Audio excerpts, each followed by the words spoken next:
마태복음 8장 18절에서 22절까지의 말씀입니다. 예수께서 무리가 자기를 애워쌈을 보시고 저편으로 건너가기를 명하시니라. 한 서기관이 나와 예수께 말씀하되 선생님이여 어디로 가시든지 저는 쫓으리이다. 예수께서 이르시되 여우도 굴이 있고 공중의 새도 거처가 있으되 오직 인자는 머리 둘 곳이 없다 하시더라. 제자 중에 또 하나가 가로되 주여 나로 먼저 가서 내 부친을 장사하게 허락하옵소서. 예수께서 가라사대 죽은 자들로 저희 죽은 것을 장사하게 하고 너는 나를 쫓으라 하시니라. 예수님께서 불치의 병들을 고치시고 또 귀신들을 쫓아내고 하는 이런 일들을 인하여 예수님께서 의도하시고 목적하시는 것과 상관없이 그의 당시의 유명함이나 어떤 그런 일으키는 기적을 인하여 세상적인 차원에서 추종하려는 무리들이 많이 생길 수밖에 없었던 것 같습니다. 그래서 오늘 보는 본문에서와 같이 예수님을 쫓기로 결심하고 주께서 가는 모든 곳에 제자로서 동참할 것을 약속하는 자들이 여기 등장을 합니다. 그러나 저들이 주님 앞에 아주 매정스럽게 거절을 당하는데 이런 사건을 통하여 예수를 믿는다는 게 무엇인지 오늘 우리가 더 분명하게 알 수 있을 것 같습니다.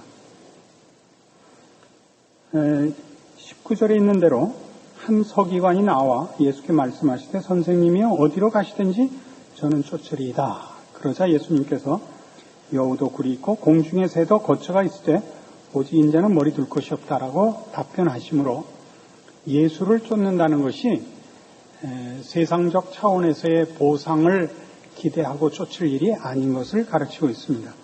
누가복음 14장에 가시면 이와 흡사한 그러나 좀 더 이해하기 좋은 상황이 나타납니다. 누가복음 14장 25절입니다. 허다한 무리가 함께 갈새 예수께서 돌이키사 이르시되 물은 내게 오는 자가 자기 부모와 처자와 형제와 자매와 및 자기 목숨까지 미워하지 아니하면 능히 나의 제자가 되지 못하고 누구든지 자기 십자가를 지고 나를 쫓지 않는 자도 능히 나의 제자가 되지 못하리라 라고 말씀하십니다. 부모와 형제 자매까지 미워해라 하는 것은 예수를 믿는 일이 반인륜적이거나 혹은 윤리와 도덕을 거스르는 그런 내용을 설명하는 것이 아닙니다. 세상에 있는 윤리와 도덕은 근본적으로 그것이 인간이 사는 사회에 고급한 질서인 것은 사실입니다만은 근본적으로 세상의 윤리와 도덕은 자기 치장용입니다. 우리가 대표적으로 동양의 윤리들을 보면 부모에게 효도한다든가 임금에게 충성한다든가 하는 것은 고급한 자기 자랑입니다. 우리가 이해하기 좋게 조금 더 생각을 해보면 예를 들면 양반은 곁불을 쬐지 않는다든가 양반은 물에 빠져도 지푸라기를 개헤엄은 치지 않는다든가 하는 것들은 그 자존심을 부추겨서 어떤 저급한 행동들을 안 하도록 유도하는 것입니다. 그래서 이 군자의 도라는 것은 따지고 보면 나는 너와 다르다 하는 그 우월감에 근거하여 어떤 저급한 일들을 삼가하도록 부추기고 있는 셈입니다. 그러나 기독교라는 것은 근본적으로 자기를 증명하고 자신의 우월감을 나타내려는 데 목적이 있는 것이 아니라 상대방을 위하여 있고 그래서 희생과 사랑을 그 내용으로 하고 있습니다. 그런 차원에서 예수를 믿는다는 것은 내가 남다르다는 보상을 받아내거나 세상적인 어떤 형태로든 그 보답이 없는 길입니다. 이것을 모르고 예수를 믿으면 안 됩니다. 마태복음 20장에 가시면 이 부분에 대한 조금 더 분명한 설명이 나오는데 마태복음 20장 20절입니다. 그때 세베대의 아들의 어미가 그 아들들을 데리고 예수께 와서 절하며 무엇을 구하니? 예수께서 가라사대 무엇을 원하느냐? 가로되 이 나의 두 아들을 주의 나라에서 하나는 주의 우편에 하나는 주의 좌편에 앉게 명하소서. 예수께서 대답하여 가라사대 너희 구하는 것을 너희가 알지 못하는도다. 나의 마시려는 잔을 너희가 마실 수 있느냐? 저희가 말하되 할 수 있나이다. 가라사대 너희가 과연 내 잔을 마시려니와 내 좌우편에 앉는 것은 나의 줄 것이 아니라 내 아버지께서 누구를 위하여 예비하셨든지 그들이 얻을 것이니라. 10 제자가 듣고 그 두 형제에 대하여 분이 여기거늘 예수께서 제자들을 불러다가 가라사대 이방인의 집권자들이 저희를 임의로 주관하고 그 대인들이 저희에게 권세를 부리는 줄을 너희가 알거니와 너희 중에는 그렇지 아니하니 너희 중에 누구든지 크고자 하는 자는 너희를 섬기는 자가 되고 너희 중에 누구든지 으뜸이 되고자 하는 자는 너희 종이 되어야 하리라. 인자가 온 것은 섬김을 받으려 함이 아니라 도리어 섬기려 하고 자기 목숨을 많은 사람의 대속물로 주려 함이니라. 이 세베대의 아들들은 예수님의 12제자 중에 야고보와 요한을 말합니다. 그 둘은 한 형제입니다. 그 어머니가 나와서 예수님이 그 나라를 세울 때에 그 말하자면 1등 공신의 자리에 저들을 앉게 해달라고 부탁을 합니다. 그러나 뒤에 그 사건을 계속 보면 이 부분은 그 어머니가 부탁을 한 게 아니라 그 야고보와 요한이 어머니에게 부탁을 하여 본인들의 욕심을 예수님께 고한 것으로 보입니다. 그래서 그 남은 10 제자가 이 두 형제에 대하여 대단히 분노했다고 기록되고 있습니다. 그래서 예수님이 저들의 그 요구사항에 대해서 또는 그 기대에 대하여 말하자면 찬물을 끼얹습니다. 내가 세우려는 나라와 그 나라의 그 질서는 세상과는 다르다. 내가 세우려는 나라는 이 세상을 뒤집어 엎어 세우는 정복하여 세우는 나라도 아니고 또 내가 세우려는 나라에서의 질서와 그 보상은 이 세상 나라의 질서나 보상과 다르다. 이렇게 가르칩니다. 이게 뭐냐? 내가 세우려는 나라는 하나님이 통치하는 나라요. 그 나라에서의 질서는 섬기는 자가 대접을 받는 나라다 이겁니다.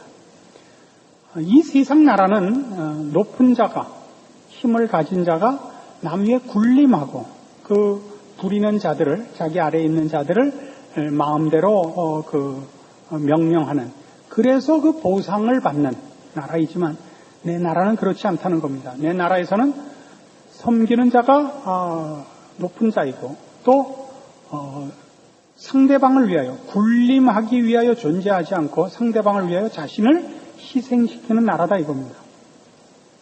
그러니까 이 29절에 있는 섬기려 하고 자기 목숨을 많은 사람의 대속물로 주는 나라, 많은 사람의 대속물로 자신을 준다는 것은 희생의 정신을 말하는 것입니다마는 그것이 희생하는 그 가치를 보상받지 못하는 나라입니다. 자기가 하는 일을 상대방들이 이해하지 못하는 나라고,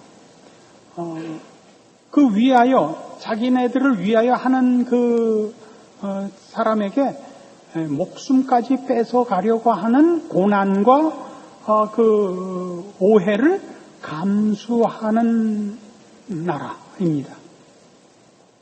예수님은 이 땅에 오셔서 우리를 위하여 오셨고 우리를 구원하러 오셨지만 아무에게도 그 가치를 인정받지 못하고 오해를 받고 조롱을 받고 매도되어 십자가에 죽으셔야만 했던 것입니다. 이 부분이 철저하게 이해되어야 합니다. 주를 따른다는 것이 무엇인지 이것만큼 분명하게 가르쳐지는 설명은 없습니다. 우리는 세상에서 효도를 한다든가 나라에 충성한다든가 하는 것들이 다 보상을 받습니다. 우리가 가지는 어떤 겸손이든 또는 희생이든 세상의 윤리와 도덕의 차원에서 보상을 받습니다. 그런데 이 예수를 믿어 사는 길은 사실 세상에서 보상받지 못합니다. 우리가 희생하고 우리가 섬기는 일들은 이 세상 나라에서는 그 가치를 인정하지 않는 것이고 모르는 것들이며 혹은 반대하는 것들입니다. 하나님께서 소돔 고모라를 멸하러 오셔서 아브라함의 그 기도에 답하셔가지고 거기 의인 10이 있으면 멸하지 않겠다 합니다. 그 의인 10명은 그 사회에서 보상받지 못하는, 이해받지 못하는 자들입니다. 롯은 그 의인이었습니다. 그러나 그 범죄가 극심한 사회에 살면서 그 신앙 양심이 고통을 받고 또 그가 거룩하게 살고 의롭게 사는 것을 그 사회에서 인정받지 못했습니다. 천사들이 그 땅을 정탐하러 내려가서 롯의 가정에 영접함을 받았을 때 거기 사는 사람들이 그 천사를 내놓으라고 가서 행패를 부려서 롯이 급기야는 그 딸을 대신 주겠다고까지 타협을 해야 되는 경지에 이릅니다. 롯이 의인이고 그런 의인 10이 있으면 그 땅이 말하자면 심판을 보류받습니다. 그러나 그 사회에서는 롯의 가치를 모르고 롯을 말하자면 쉽게 생각하여 먹던 떡같이 취급을 합니다. 언제든지 밀고 들어가서 그 손해를 감수시켜서 본인들의 욕심을 채울 수 있는 그저 쉬운 상대로 여기고 있지 그 가치를 그 사회가 보상해 주지 않습니다. 그러나 그 사회는 그 땅은 롯이 있음으로써 사실은 하나님 앞에 그 심판을 면하고 있는 것입니다. 그래서 우리 예수 믿는 사람들이 정직히 살고 하나님의 자녀답게 산 것으로 이 땅에서 보상받지 못한다는 것을 늘 알고 있어야 됩니다. 세상은 우리를 아까도 얘기한 것 같이 먹던 떡으로 취급을 합니다. 우리는 언제나 떠밀 수 있는 존재로, 손해를 입힐 수 있는 존재로, 자기네들의 책임을 다 우리에게다가 전가시킬 수 있는 그런 존재로 여기지, 우리가 있음으로써 자기네들이 하나님의 은혜를 입고 하나님의 그 오래 참으심을 받고 있는 줄을 모릅니다. 그래서 이 길은 말하자면 고달픕니다. 세상적으로 보면 아무런 보상을 받을 수 없습니다. 이걸 모르면 예수를 믿는 자들도 이 부분에 대한 오해로 말미암아 도대체 내가 예수를 믿어서 받은 보상이 무엇인가라고 화를 내는 일들이 생깁니다. 여러분 분명히 해둘 필요가 있습니다. 이 문제는 그래서 그 다음 문제, 우리 오늘 본 본문에 주여 나로 먼저 가서 내 부친을 장사하게 허락하옵소서. 예수께서 가라사대 죽은 자들로 저희 죽은 자를 장사하게 하고 너는 나를 쫓으라 하는 문제로 우리를 자연스럽게 인도합니다. 이 죽은 자라는 것은 말하자면 죽음이라는 것은 당시 유대인들에게는 사물에 대한 무감각함을 표현하는 단어입니다. 어떤 사실이 우리에게 아무런 영향을 미치지 못할 때 죽었다라고 표현을 하곤 했습니다. 시체는 자랑이나 기쁨이나 야망 등으로 아무런 영향을 받지 못하기 때문에 그렇습니다. 마찬가지로 세상 사람들은 신앙에 대하여 이 하나님의 백성이 된 모든 것에 대하여 아무런 감각이 없습니다. 그래서 여기서 말하는 죽은 자들은 이런 하나님의 나라와 그의 백성된 모든 것과 관계가 없는 자들을 가르칩니다. 그런데 여기서 말하는 내 부친을 장사하게 하소서라는 것은 그의 아버지가 죽어서 그 장사를 지내야 하고 예수님께서는 그 장사 지내는 한 사흘도 아깝다라고 한 이야기로 오해되곤 하는데 이건 그런 얘기가 아닙니다. 내 부친을 장사하게 하소서라는 것은 내 부친이 살아있는 동안은 부친을 내가 모시고 자식된 도리를 지키다가 아버지가 부모가 죽으면 그 책임을 다한 후에 예수님을 쫓게 하소서라는 뜻입니다. 그런데 예수님은 이 부모에게 효도하는 일과 예수를 쫓는 일이 공존할 수 없다고 얘기를 하시는 겁니다. 그 이유는 그것이 죽은 일이기 때문이라는 거죠. 아까도 얘기한 것 같이 인륜에 반하자는 얘기가 아닙니다. 인륜에 반하자는 얘기가 아니라 세상에서 보상받는 일과 주를 쫓는 일과는 공존할 수 없다는 차원에서의 얘기일 뿐입니다. 우리는 우리가 믿는 신앙의 내용들이 윤리와 도덕을 상회하는 것이지 윤리와 도덕을 반하는 것이 아닙니다. 근데 여기 등장하는 그 충돌해 보이는 것은 다 세상의 윤리와 도덕은 세상에서 보상을 받는다는 차원에서, 하나님을 쫓고 신앙생활을 하는 것은 세상에서 보상을 받지 못한다는 차원에서 자꾸 충돌시키고 있는 것이지 반인륜적인 것을 요구하는 것이 신앙이라는 개념은 전혀 아닙니다. 아까 우리 봤던 누가복음 14장으로 돌아가 보시면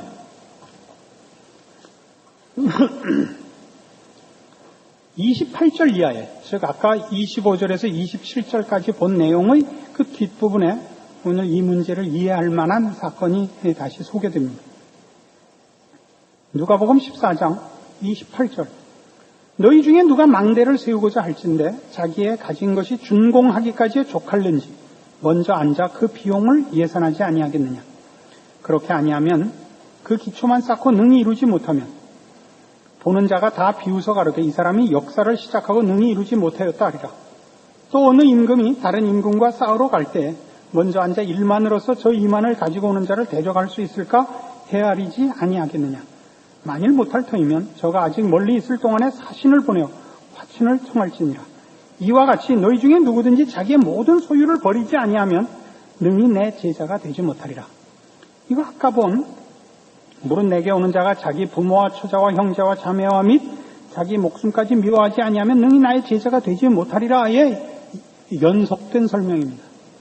그러니까 예수를 믿는다, 하나님의 자녀가 된다 하는 것이 무엇을 의미하는지, 무엇을 요구하는지 알지 못하고 오면 실패한다 이겁니다. 집을 질 때 돈이 얼마나 들지 생각하지 않고 건축을 시작하면 땅만 파놓고 돈이 모자라면 얼마나 우습겠느냐. 지당한 말씀입니다.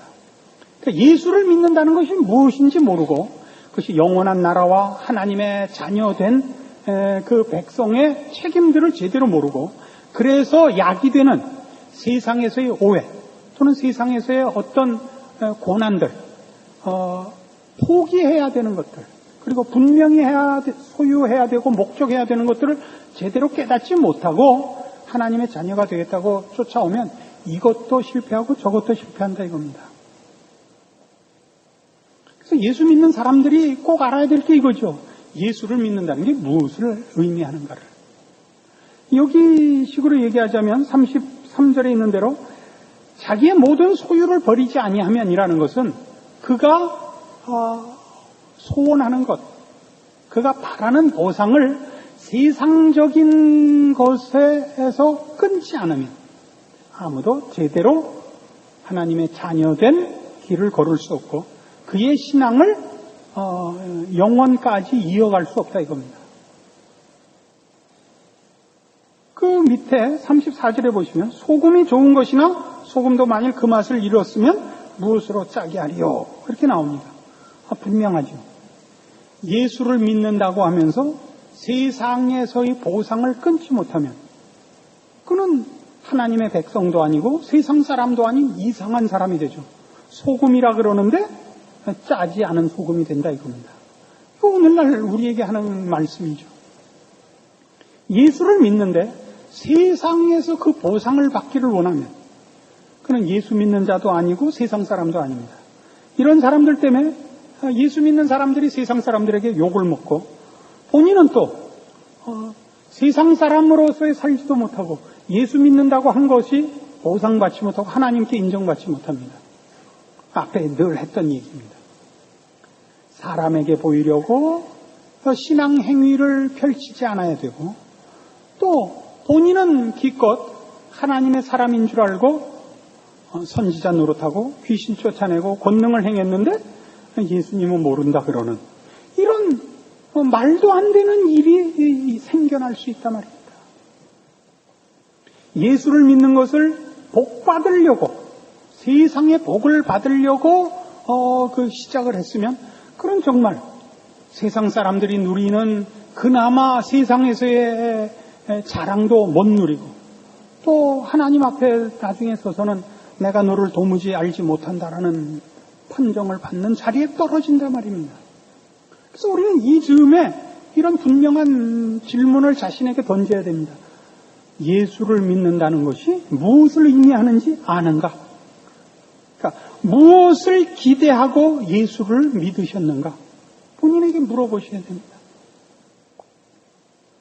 그 답이 뭡니까? 하나님에게 기뻐하심을 입는 것을 우리의 소원으로 갖고 예수를 믿는 것입니다. 예수를 믿는다는 것은 윤리와 도덕적인 문제가 아니고 물질적인 차원의 문제가 아닙니다. 온 우주 만물을 주관하시는 하나님 앞에 기뻐하심을 받는 것이 소원이 되는 것을 말합니다. 우리는 물론 나중에 이 신앙의 높은 경지에서 우리가 하나님을 기뻐하며 하나님을 닮으며 그런 차원에서 기꺼이 우리 이웃을 사랑하고 위하여 자신을 희생하는 자리까지 갈 것입니다. 그러나 가장 기초적인 부분에서는 이것이 이렇게 고급한 경지로 가기 전에 가장 기초적인 그 입문의 위치에서는 하나님이 나를 기뻐하시는 것이 유일한 소망인 것이 정당한 신앙의 길에 들어선 판정법입니다. 이웃을 사랑하고 악으로 악을 갚지 말라 하는 것도 그런 경지에까지 이르지 못할지라도 하나님이 그것을 싫어하기 때문에 안 하는 겁니다. 하나님이 그것을 기뻐하시기 때문에 하고 하나님이 그것을 싫어해서 안 합니다. 훨씬 고급한 신앙의 경지에 가면 우리 하나님의 성품에 동참하여 그렇게 될 것입니다마는 시작에 있어서는 그렇습니다. 하나님을 알고 하나님을 사랑하고 하나님께 인정받는 것이 모든 소원이 됩니다. 나라는 존재의 가치와 그 높음이 무슨 동기가 되질 않습니다. 그것이 목적이 되질 않습니다. 하나님이 모든 일에 동기와 소원과 목적과 보상이 됩니다. 윤리와 도덕마저도 아닙니다. 그래서 우리는 기꺼이 세상과 세상의 보상들을 떠납니다. 결국 싸움은 뭐냐면 세상이 최고의 기준이고 보상이고 또는 힘이냐 아니면 하나님이냐 이런 싸움이 되는 것입니다. 신앙의 이 동기는 또는 그 보상은 여기에 있습니다. 세상이냐 하나님이냐죠. 하나님을 섬기고 하나님을 따름으로써 세상과 기꺼이 등을 돌리겠느냐, 세상과 원수되는 것을 감수하겠느냐 이렇게 묻는 것입니다. 그래서 여러분들이 신앙생활 중에 내가 이토록 희생하고 또는 열심을 내고 하나님 앞에 최선을 다했는데 돌아온 보상이 이것밖에 없습니까? 라고 여러분이 화를 낸다면 여러분은 틀리고 있는 것입니다. 우리는 하나님을 편들고 세상과 등지기로 결정하는 것입니다. 그것은 요한복음에서 이미 예수님께서 그렇게 가르치신 데도 나타납니다. 세상이 너희를 미워하거든 이상히 여기지 말라. 너희가 세상에 속하였으면 하나님이 너희를 사랑하였으려니와 너희가 세상에 속하지 아니하였고 내게 속하였기 때문에 세상이 너희를 미워하노라. 너희가 내게 속하였다는 것은 세상에 속하지 않은 탓에 세상이 자기 것이 아니므로 너희를 미워하고 너희를 핍박하느니라. 하나님께 속하는 것은 세상에 속하지 않는 것입니다.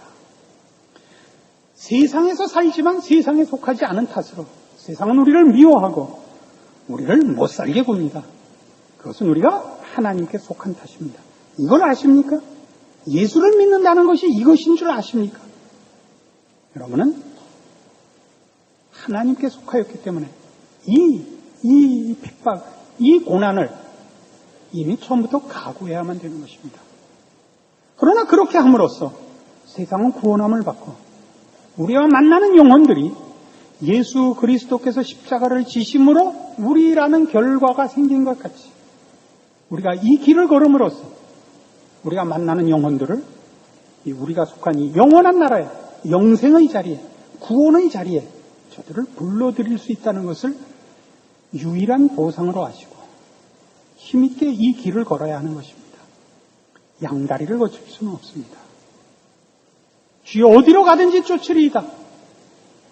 여우도 굴이 있고 공중의 새도 거처가 있건만은 인자는 머리 둘 곳이 없는 줄 아느냐?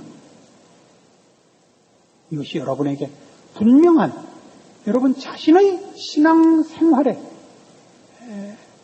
자신을 확인하는 잊어서는 안 되는 다른 무엇으로 대치해서도 안 되는 여러분의 여러분된 증거로 위치 확인으로 늘 살아있는 말씀이 되기를 바랍니다.